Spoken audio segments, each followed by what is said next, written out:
नमस्कार, मी तुषार शेटे. गणपती बाप्पाच्या दर्शनाला न्यूज 18 लोकमतच्या स्टुडिओमध्ये आज सुभेदारची टीम आलेली आहे. गायक अवधूत गांधी आहेत, दिग्दर्शक दीपका लांजेकर आहेत, त्याच्यानंतर अजय पुरकर आहेत, नुपूर दैठणकर आहेत. तर यांच्याकडनं आपण सुरुवात करणारच आहोत. मात्र मला सुरुवातीला अजय पुरकर यांना सांगायचं आहे, पिक्चरचा धूमधडाका जोरात सुरू आहे. तसंही इंटरव्ह्यू जर धडाक्यात व्हायचा असेल तर तुमच्याकडनं एक चांगलं गाणं होऊ दे, कारण की तुमची ओळख फक्त अभिनेता तर नाही आहे, गायक अभिनेता अशी ओळख आहे. तर एक चांगली इंटरव्ह्यूची सुरुवात नांदीनं. जरूर जरूर. संगीत सौभद्रातली नांदी आहे आणि ती गणपती बाप्पाची आहे, त्यामुळे आपण गणेशोत्सव साजरा करतो आहोत. तर त्याच नाटकातली नांदीत गातो मी. नमुनीश चरणा नमुनीश चरणा करीन मग गजाननाचा पादस्मरणा नमुनी ईश चरणा सुकविरत्नमाला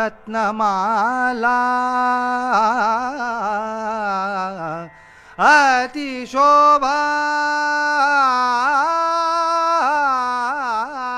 दे यदीय सुंदर वक्षाला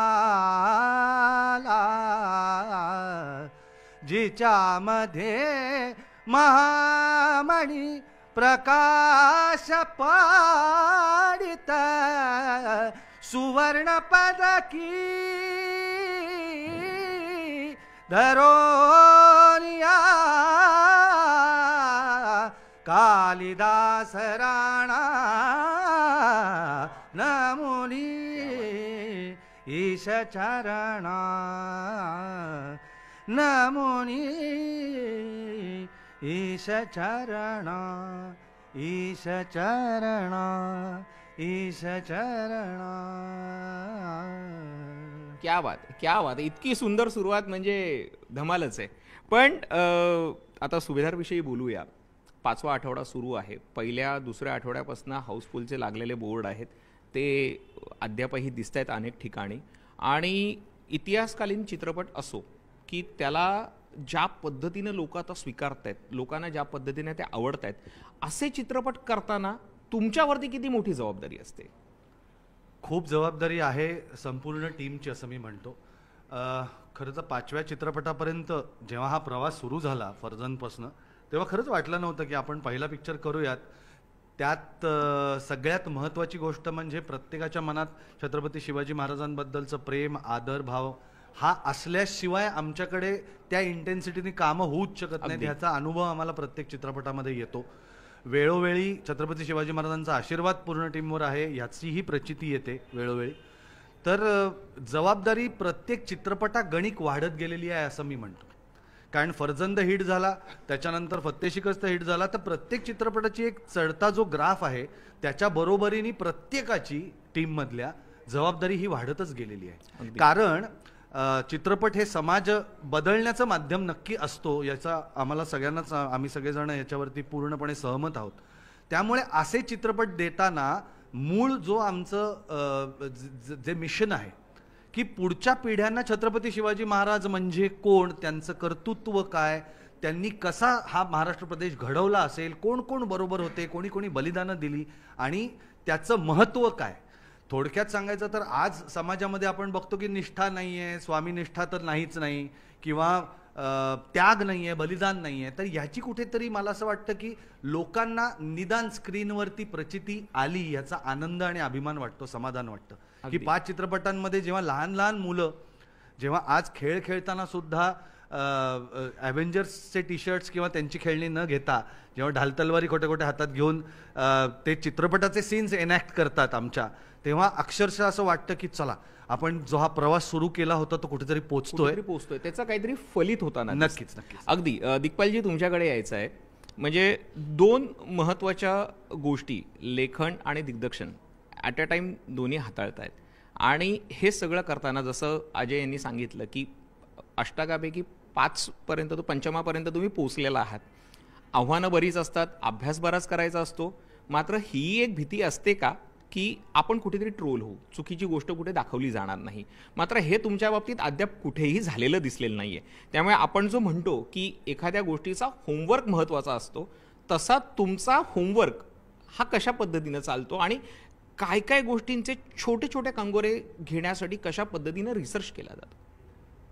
मुळामध्ये हीच मोठी जबाबदारी असते की कुठल्याही प्रकारचा वाद उद्भवू नये या कलाकृतीतनं. कारण छत्रपती शिवाजी महाराज आणि त्यांचा काल किंवा एकूणच इतिहास या सगळ्याबद्दल आपल्या समाजामध्ये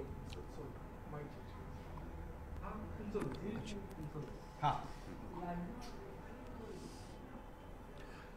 तर एकूणात याच सगळ्याबद्दलची खूप जबाबदारी असते की छत्रपती शिवाजी महाराज त्यांचे पराक्रमी वीर, तो सगळा इतिहास किंवा एकूणच इतिहासाच्या बाबतीत आपला समाज हा पराकोटीचा संवेदनशील आहे.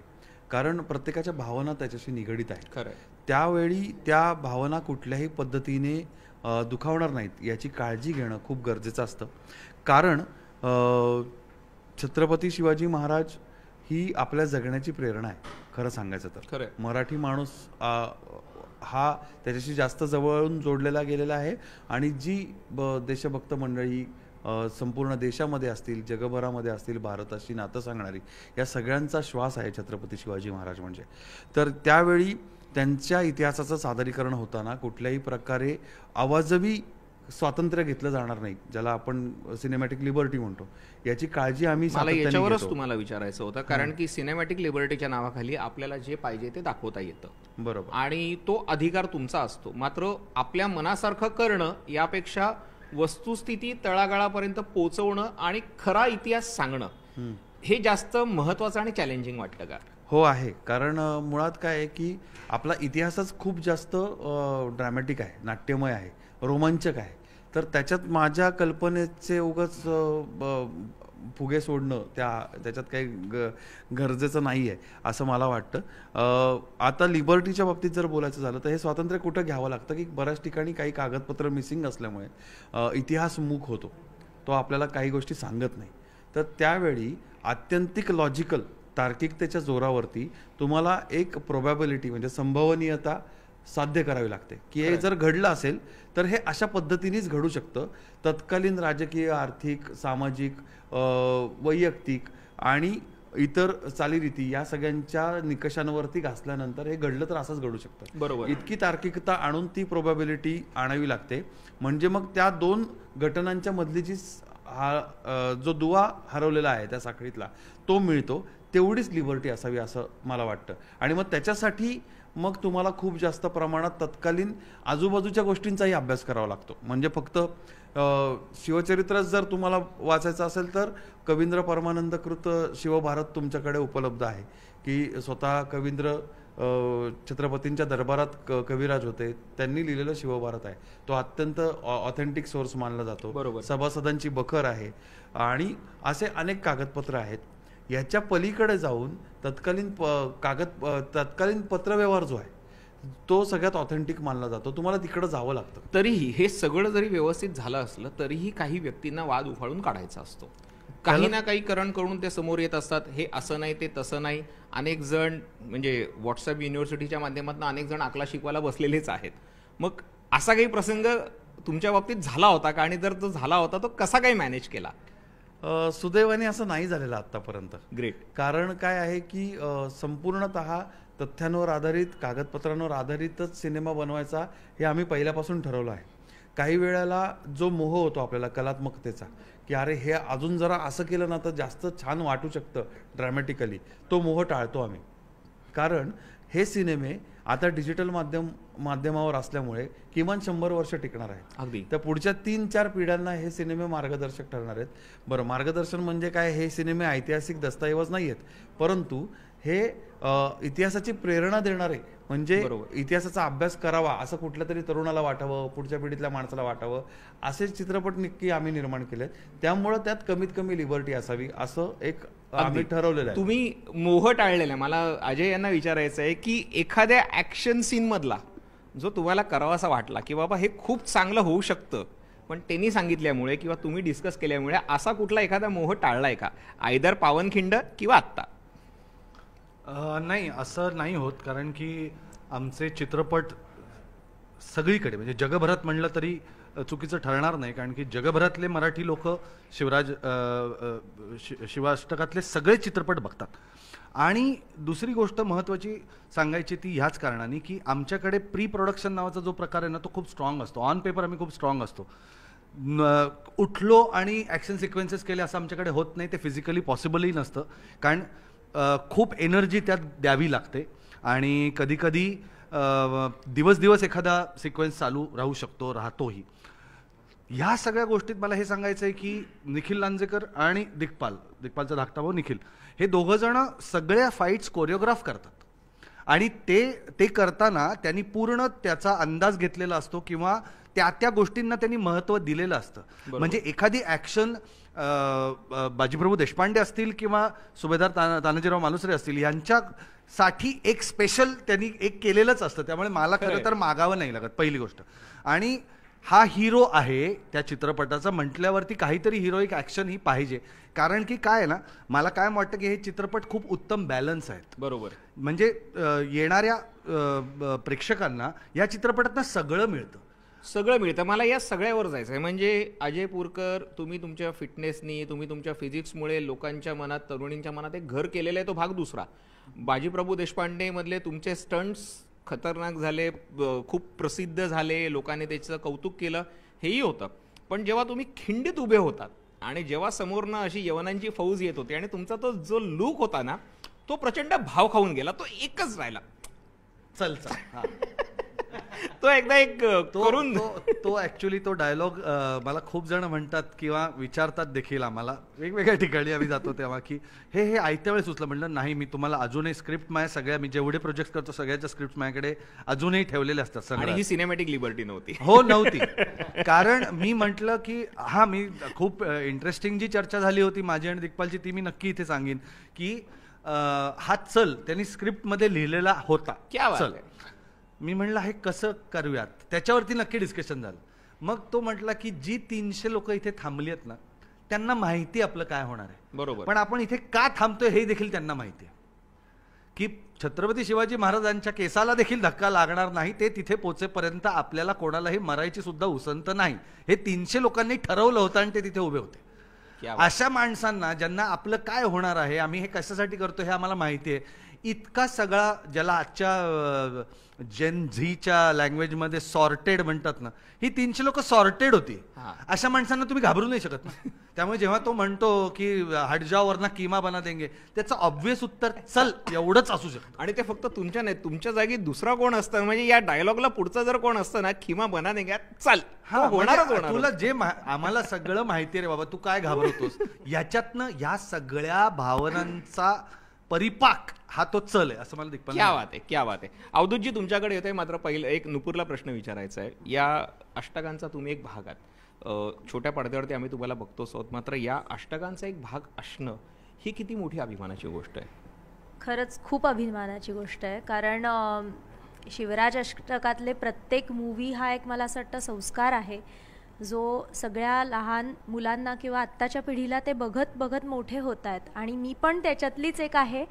आणि ते बघत असतानाच मला जेव्हा विचारणा झाली की तू महाराणी सोयराबाईंची भूमिका करशील का, दिग्पाल दादाने विचारलं, तेव्हा खरंच खूप छान वाटलं आणि तेवढंच दडपणही आलं, कारण मला असं वाटलं ती कुठेतरी एक जबाबदारी आहे. इतिहासातलं पात्र मी आधीसुद्धा साकारलेलं आहे, पण ते काल्पनिक होतं, आणि आत्ता हा इतिहास आहे तो छत्रपती शिवाजी महाराजांवर आधारित आहे, आणि त्याच्यातली ही एक जबाबदारीची भूमिका. तर नक्कीच दडपण आलं, पण सांगायला आवडेल की खूप छान वाटलं, खूप छान पद्धतीने आमच्याकडून तयारी करून घेतली गेली. म्हणजे आत्ता दादा म्हणाला की सगळं स्क्रिप्टेड आहे, किंवा आधी आमचे जे वर्कशॉप्स झाले त्याच्यातून आमचे जसे रिहर्सल्स झाले, तर ते झाल्यामुळे आम्ही जेव्हा खरं शूटिंगला सुरुवात केली तेव्हा ते अवघड नाही भासलं, आणि खूप छान प्रोसेस होती ती माझ्यासाठी. अवधूतजी तुमच्याकडे येणार आहे. म्हणजे लेखन होतंय, दिग्दर्शन जोरदार होतंय, कलाकार मन लावून काम करतायत, मात्र तुमचा रोल एक फार महत्त्वाचा होतो की चित्रपटाला 4 चांद लावण्याचा होतं. म्हणजे राज आलं र जी या गाण्यापासनं आत्ताच्या पिक्चरमधलं जे गाणं आहे पावनखिंडमधलं, सुभेदारमधलं, तेही जोरदार गाजतं आहे. थिएटरमध्ये लोक झेंडे घेऊन नाचतायत. काय नेमकं गाणं लिहिताना मनात काय असतं आणि ते कशा स्वरूपात उतरतं, आणि त्याचबरोबर या गाण्याचे बोलही तुमच्याकडनं ऐकायला आवडतात. नक्कीच तुम्ही म्हणलात की जसं दिग्पाल सर हे दिग्दर्शक आहेत, लेखक आहेत, गीतकारसुद्धा आहेत. आपल्या प्रत्येक शिवराज अष्टकातल्या प्रत्येक पुष्पामध्ये जगद्गुरू तुकाराम महाराजांचा एक तरी किमान अभंग असतोच.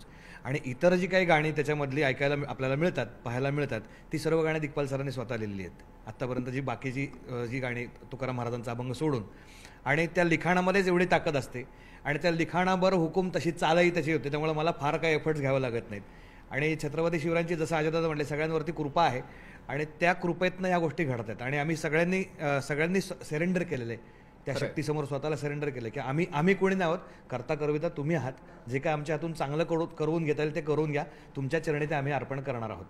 आणि हीच भावना असल्यामुळे ती गाणी बरं शब्दसुद्धा तसे असतात. आणि त्याचबरोबर महाराष्ट्राचं जे लोकसंगीत आहे आपलं, त्या लोकसंगीतामधले वेगवेगळे प्रकार, अभंग आहे, भारुड आहे, त्यानंतर गोंधळ आहे, जोगो आहे, मरीबाई, ह्या चित्रपटातलं मरीबाईचं गाणं, हे जे तळागाळात रुजलेले प्रकार आहेत ते फार कमाल त्याचं रिदम आणि की लोकांच्या काळजाचा ठाव घेणारे प्रकार आहेत ते. मग त्याचा प्रभावीपणे वापर चित्रपटांमधून केला गेलेला आहे. आणि त्याचं सगळं श्रेय अर्थात दिग्पाल सर आणि देवदत्त बाजी, तरुण संगीत, या सगळ्यांना जातं. आणि मला असं, मी स्वतःला भाग्यवान समजतो की मला हे गायला मिळालं. शिवराज अष्टकातली पुष्पामध्ये एक माझ्याकडून फुलाची पकडी महाराजांच्या चरणी अर्पण करता आली. खरंच माझं कित्येक जन्माचं पुण्य असं मी समजतो त्यासाठी. आणि आता तुमच्या म्हणण्यानुसार मी आपल्या याच चित्रपटातलं मावळ जागा झालं र ते थोडंसं ऐकवतो तुम्हाला.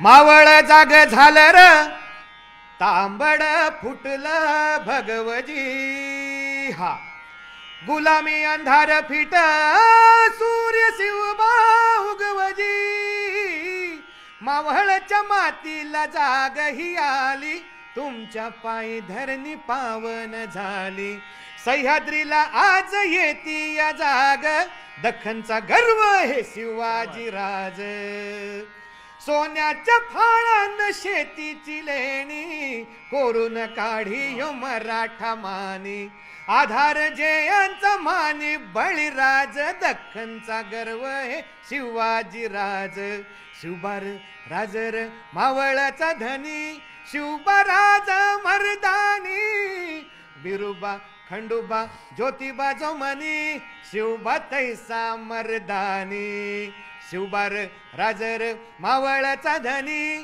शिवबाराज मर्दानी, बिरुबा खंडोबा ज्योतिबा जो मनी, शिवबा तैसा मर्दानी. क्या बात. म्हणजे आपण म्हणतो की पिक्चरचा ट्रेलर खूप महत्त्वाचा असतो. कामात बिझी असल्यामुळे मला तर अद्याप पिक्चर बघता नाही आला, पण मी समजतो हाच ट्रेलर आहे आणि याने मला खूप एक्साइट केलं. आता लवकरात लवकर सुट्टी घेऊन पिक्चर केव्हा बघायला मिळतो तेच विचारायचं आहे. दिग्पालजी, तुमच्याकडे अष्टकातले 5 सिनेमे यशस्वी झालेले आहेत, यशस्वी घोडदौड सुरू आहे, कोट्यवधींचा गल्ला जमवलेला आहे. एक एक चित्रपट बनवल्यानंतर एक एक जबाबदारी वाढत गेली का, आणि त्याहीपेक्षा आपल्या स्वतःच्या आपल्याकडनं काय अपेक्षा वाढत गेल्या? जसं प्रत्येक कलाकृती बनत गेली तसं प्रत्येक कलाकृती तुम्हाला शिकवत पण जाते की तुम्ही काय पद्धतीने ती बनवली आहे. सुदैवाने आम्ही सगळे एकमेकांचे जितके चांगले मित्र आहोत तितकेच सगळे आम्ही चांगले क्रिटिक पण आहोत. त्यामुळे प्रत्येक सिनेमानंतर आम्ही बऱ्याचदा भेटल्यावरती आमच्यात चर्चा पण होते, हे जरा कमी पडलं, हे अधिक चांगलं करता येऊ शकतं, आणि मग ते लर्निंग घेऊन पुढचा सिनेमा बनवणं हे आम्ही करत असतो. ही प्रक्रिया आहे त्याची. आणि साहजिकच एक सिनेमा बघितल्यानंतर दुसऱ्या सिनेमाबद्दल प्रेक्षकांची जी अपेक्षा असते ती वाढत गेलेली आपल्याला दिसते. त्या अपेक्षा पूर्ण करणं ही आपली जबाबदारी बनतच जाते. आणि त्यामुळं हे जे आपण शिकतोय प्रत्येक कलाकृतीतनं ते अधिकाधिक उत्तमतेने सादरीकरण करता यावं याचा प्रयत्न आम्ही सगळे मिळून करत असतो. तुम्ही म्हणालात की तुमची प्रत्येक गोष्ट ठरलेली आहे. सो माझा असा अंदाज आहे की अष्टकातले पुढचे काय रोल असतील ते सुद्धा ठरलेले आहेत. सो आणि इवन जसं मी म्हणालो तसं की एक एक सिनेमा बघितल्यानंतर जेव्हा तुमचं पुढच्या सिनेमाचं टीजर अगदी शेवटी आलेलं असतं की बाबा आता पुढच्या वेळेला हे, पुढच्या वेळेला ये. तर या पिक्चरचं यश किंवा तुमच्या या पिक्चरचं यश हे तुमच्या त्या टीजरमध्ये असतं की पुढची एक्साइटमेंट तुम्ही आत्तापासून लोकांना लावून ठेवत असता. सो या निमित्तानं एखाद दुसरं जर सांगितलं की पुढचं अष्टक काय असेल तर आनंद वाटेल. नाही, खरं ती एक्साइटमेंट टिकवून ठेवायची आहे प्रेक्षकांची की पुढचं काय आहे ह्याच्यातच गंमत ती आहे. कारण नाहीतर मग प्रत्येकजण त्याच्या पद्धतीने त्या कथेकडे पाहायला लागतो, हा पण एक भाग आहे. त्यामुळं लगेच पुढे काय करणार आहोत हे जरासं गुलदस्त्यात ठेवायला मला आवडेल. परंतु मी हे नक्की सांगतो की जे सगळ्या महाराष्ट्राला आत्तापर्यंत मी सांगितलेलं आहे की अष्टकाचा शेवट म्हणजे ज्याला कलशाध्याय आपण म्हणतो, कळसाध्याय ज्याला म्हणतो, तो राज्याभिषेकाच्या कथेने होणार आहे. म्हणजे त्याची संपूर्ती त्या संपूर्ण श्री शिवराज अष्टकाची ही राज्याभिषेकाच्या कथेने होणार आहे. अगदी. अजय, तुम्हाला विचारायचं आहे, पावनखिंड ते सुभेदार, म्हणजे याआधी तुम्ही बरेच सिनेमे केलेले आहेत, बऱ्याच भूमिका वठवलेल्या आहेत, पण या 2 भूमिका तुमच्या आयुष्यात बदल करणाऱ्या कशा ठरल्या? म्हणजे एक पावनखिंडचा इम्पॅक्ट कसा ठरला आणि सुभेदारचा मनावरचा इम्पॅक्ट कसा होता? काय आहे, सुदैवानी लहानपणापासून छत्रपती शिवाजी महाराजांच्या सगळ्या गोष्टी किंवा त्यांच्याबद्दल वाचून आलेलं जवळजवळ सगळं माझ्या आईने मला वाचून दाखवलं होतं. त्यामुळे हा संस्कार लहानपणीच झालेला होता.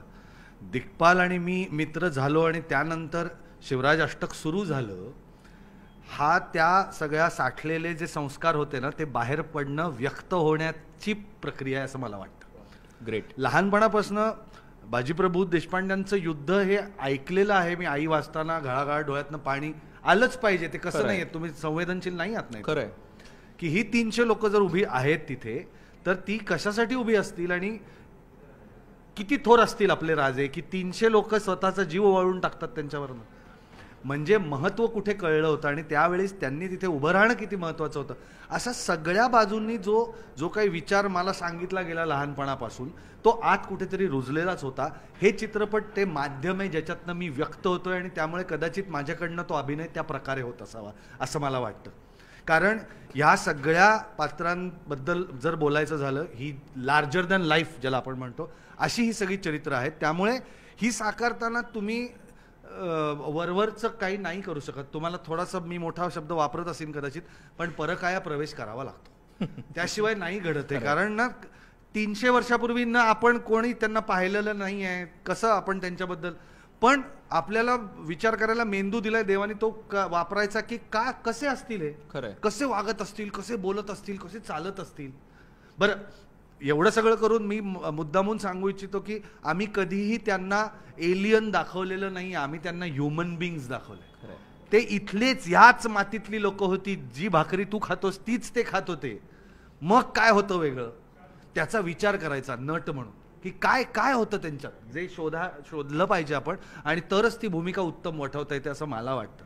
त्यामुळे या दोन्ही भूमिकांनी मला खरंच भरभरून दिलं. आणि त्याहूनही मी जास्त सांगेन की सुभेदार तानाजीराव मालुसरेंची भूमिका ही मी फत्तेशिकतपासून करत आलो. म्हणजे सुभेदारा खरं 3रा चित्रपट आहे की ज्यात मी हीच भूमिका करतोय, पण यावेळेस पूर्ण त्यांचं आपण चरित्र उलगडून दाखवलं म्हणून ती भूमिका मोठी. ह्या दोन्हीही भूमिकांनी मला पुन्हा एकदा ज्याला आपण म्हणतो ना going back to the roots असं सांगितलं की आपण ह्या मातीत जन्माला आलोय, त्याचा आपण अभिमान बाळगला पाहिजे. ह्याच मातीत ह्या माझ्या पूर्वजच म्हणायचे आपली पिढी आज त्यांच्यामुळे जिवंत आहे. आज आपण जगू शकतो या महाराष्ट्रात मानवरती करून, त्याचं कारण ते आहेत. तर या सगळ्या पूर्वजांची जी बलिदानं आहेत ना ती आपण कुठेही विसरता कामा नये. ती कुठल्याही मराठी माणसाने विसरता कामा नये की ह्या रक्तात लोकांनी या मातीत आपल्या लोकांनी रक्त सांडलेलं आहे, म्हणून आज आपण इथे सुखाने जगू शकतो. तर ह्या ज्या सगळ्या भावना आहेत की बिलॉंगिंगनेस, पॅट्रिऑटिझम, त्यानंतर शौर्य, बलिदान, त्याग, स्वामीनिष्ठा म्हणजे काय, ह्या सगळ्या गोष्टी 2023 मध्ये जेवढ्या अंगीकारू शकू तेवढ्या तर नक्कीच अंगीकारल्या पाहिजेत असं मला वाटतं आणि मी ते करतोय. अगदी. मी प्रत्येकाला गणपतीच्या आठवणी तर विचारणार आहेत, मात्र तुमच्यासाठी यंदाचा गणपती थोडासा खास आहे स्कंदामुळे. यावेळेस मला गणपती बाप्पाची कृपाच आहे की आता 28 तारखेला चित्रपट रिलीजही होतोय. पण पुन्हा एकदा मी म्हणेन की जेव्हा आपण उत्तम काम करतो त्याची दखल जगभरात कोण घेत असेल याचा आपल्याला अंदाज नसतो. खरंय. म्हणजे मला सांगायला म्हणून ह्या चॅनलवरनं मुद्दामून मला आवडेल सांगायला की पावनखिंड हा चित्रपट त्यांनी बघितला, त्यातले स्पेशली इमोशनल सीन्स आणि फाईट सिक्वेन्सेस बघितले, आणि जेव्हा त्यांनी स्क्रिप्ट लिहिली आणि ह्या रोलसाठी ते बघत होते तेव्हा त्यांनी हा चित्रपट बघितल्यानंतर माझा शोध लावला चक्क. क्या बात आहे. आणि ते म्हटले की नाही तुम्ही एक दिवस जरा या आमच्याकडे, आम्हाला तुमच्याशी बोलायचं आहे आणि असा असा चित्रपट आम्ही करतो आहोत, हे पात्र आहे आणि तुम्ही व्यवस्थित कराल असं आम्हाला वाटतं. ह्या दृष्टीने मला पुन्हा एकदा म्हणजे दिग्पालचेच आभार की हे चित्रपट आहेत, हे इतक्या लोकांनी बघितलेले आहेत, इतक्या काय म्हणूयात त्याला, भाषेच्या पलीकडे जाऊन लोक बघतायत. इमोशन पोचते, भाषा आहे माध्यम आहे, पण भावना जी आहे ना ती पोचली त्यांच्यापर्यंत की काय हे करू शकतात. आणि स्वतःहून आत्ता त्यांनी मला सुभेदारच्या शुभेच्छा दिल्या, विचारलं देखील, अरे वा सुपरहिट हो गया, बहुत अच्छा सर, थँक्यू, बहुत अच्छा चलेगा फिल्म. ते खूप लोक ना पॉझिटिव्ह आहेत. दुसऱ्याचा आदर, रिस्पेक्ट मराठी कलाकारांचा भयंकर आहे. काय म्हणूयात, प्रतिभा असलेल्या कुठल्याही माणसाचा अत्यंत उत्तम प्रकारे ते आदर करणं जाणतात, याची मला जागोजागी प्रचिती आली. आणि खूप मोठा चित्रपट करत असून सुद्धा अत्यंत नमून राहतात. श्रद्धा आहे स्वतःच्या कामाबद्दलची. त्यामुळे ह्यावेळेसचा गणपती उत्सव नक्कीच वेगळा आहे माझ्यासाठी. नक्कीच गणपती उत्सव वेगळा आहे. नुपूर, गणपतीच्या काय आठवणी? आठवणी सांगण्यापेक्षा मला मी स्वतः भरतनाट्यम नृत्यांगना आहे, त्यामुळे गणपतीमध्ये नृत्याचे कार्यक्रम असतात कायम. आणि मला असं वाटतं तीच आमची आराधना आहे. म्हणजे षोडशोपचारातील एक उपचार म्हणजे गायनवादन नृत्य, आणि आम्ही नृत्य करतच देवाची आराधना करतो. आणि अजून एक गोष्ट म्हणजे माझा वाढदिवस असतो गणपतीत, त्यामुळे खूप मस्त आम्ही छान सेलिब्रेट करतो तो. बरेचदा माझ्या वाढदिवसाच्या दिवशीच कार्यक्रम असतो, तर त्या पद्धतीने मग आम्ही छान तो सेलिब्रेट करतो. मोदक आवडतात. आणि आठवण सांगायची तर मी अगदी 5वी-6वीत असताना लता दीदींचं एक अल्बम आला होता, अष्टविनायक गीते नावाचा. तर त्याच्यामध्ये एक गाणं, तो एक पूर्ण व्हिडिओ अल्बम होता, तर त्याच्यातलं एक गाणं गणराजा रंगी नाचतो, ते पूर्ण माझ्यावर चित्रित झालेलं आहे. मी अगदी छोटी होते तेव्हा. आणि मला आठवतंय की दीदींनी आवर्जून तेव्हा माझं कौतुक केलं होतं की हो छोटा गणपती आहे पण छान नाचतोय. तुमची काय आठवण?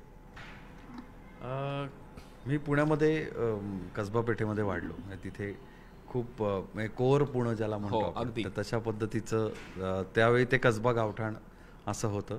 आणि गावकोस मारुती नावाचं तिथे मंदिर आहे मारुतीचं, त्यांचं एक खूप छान मंडळ पण आहे मोठं. तर त्या मोठ्या मुलांना बघत बघत आम्ही, ते वाडा संस्कृती होती पुण्यामध्ये तेव्हा, तर त्या वाड्यामध्ये राहत असताना आम्ही पण आमचं एक छोटंसं मंडळ तिथे सुरू केलं. आम्ही एक छोटंसं मांडव स्वतःच बांबू रोवून वगैरे घातला आणि प्लॅस्टरचं तो डोंगर तयार करून तिथे छोटीशी मूर्ती प्रस्थापित केली.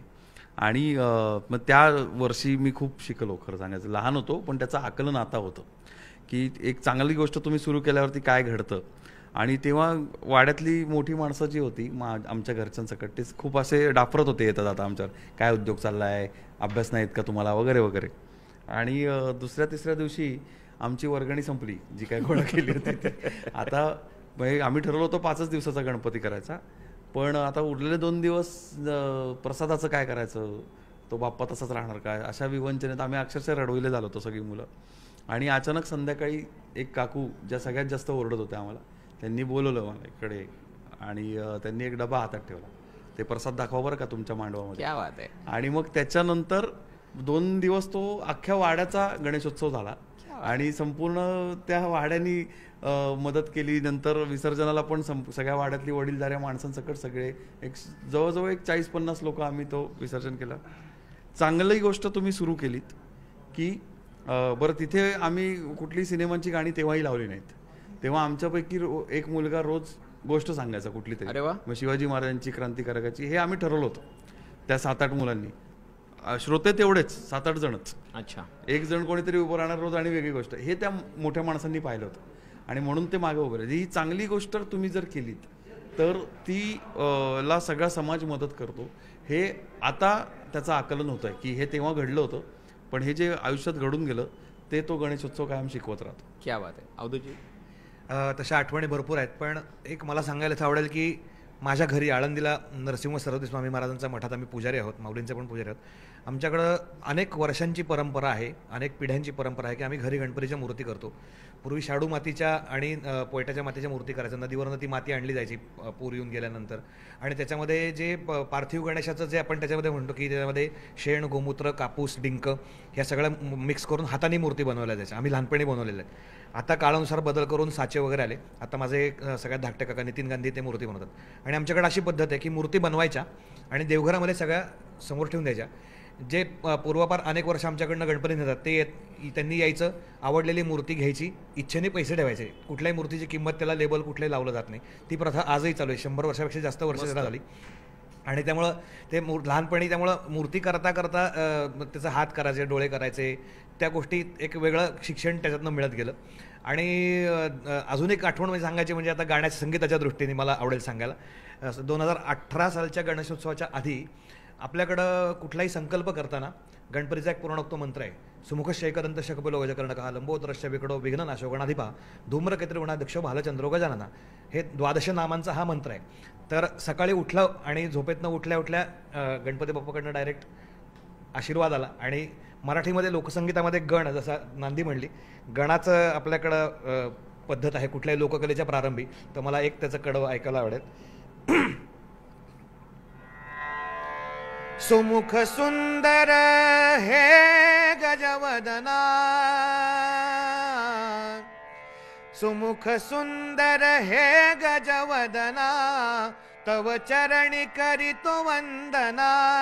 सुमुख सुंदर हे गजवदना, तव चरणी करितो वंदना.